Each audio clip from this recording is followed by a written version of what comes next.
And all it does, it takes DC, changes to AC, and at what? At a certain voltage level, okay, current level, because typically what you're going to fit a certain amount of power, voltage current level, because you're going to supply it through a certain type of breaker.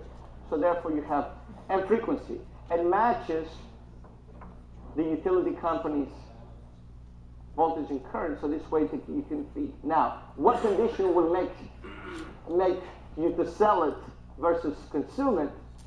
Okay, this is the question that I asked you, but that's pretty straightforward. That's exactly what the inverter does. Now, in addition to that, it senses what? Conditions that if this part gets cut in here, that it says I don't have a connection with the utility, then it stops working. This is something happens. Or if the frequency drops by half a hertz, for example, I don't have matching and what?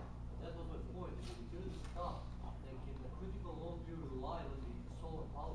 Looks like it does.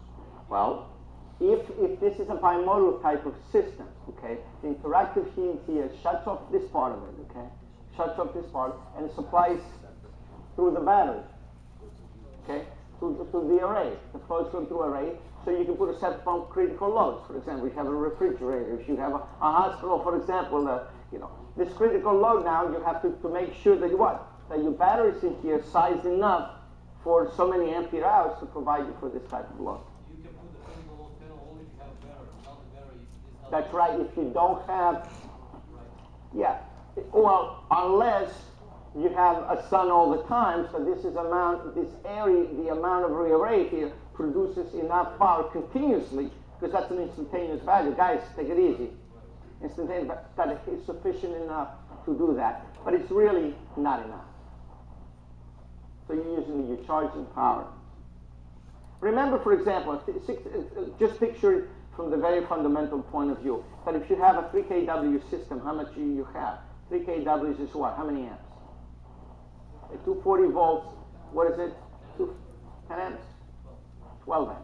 What kind of a load do really you have to consume 12? You cannot run a refrigerator, but you can run lights, maybe tiny little instrumentation, backup systems that you have, and so forth.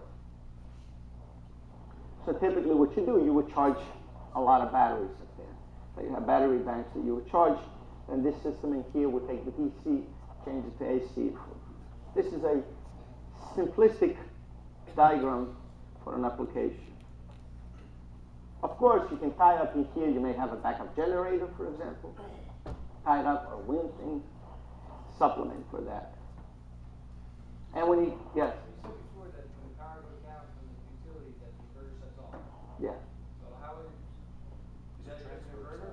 That's a bimodal inverter. Okay. And a utility interactive inverter, that's right, because the question was asked, okay, there is some requirements in here for the interconnection when you do with a bimodal inverter that every utility company has, some of this that you have. That's a simplistic show of what a bimodal type inverter will do there. Most of the installations that at least that I have inspected or seen, I haven't seen bimodal inverters up there. You usually utility interactive inverter. And then, because utility companies are very funny because they don't like electricians. They're very safety conscious. They're using the national safety code. Okay. So very safety conscious, and they don't like anything. It was bad enough to allow you to touch them. Never mind now. What is it? I guess it's getting late, huh? And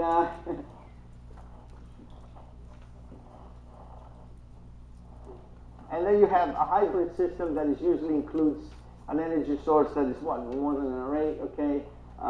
You have energy, a combination of a whole bunch of things. Energy generator, wind turbines, and any kind of micro hydroelectric turbines, and so forth. I have a picture of that.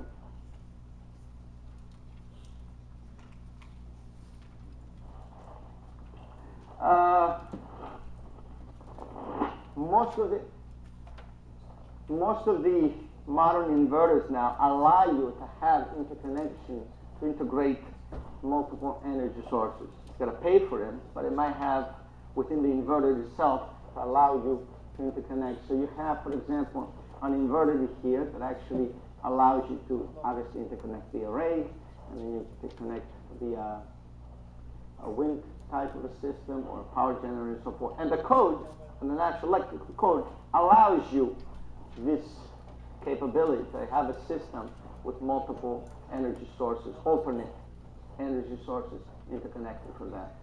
It becomes issue with actually disconnecting means, grounding, when you deal, for example, with a generator, because now you have an alternate source or a standby source, and you, or a separately derived type of a system that you have. The grounding, it's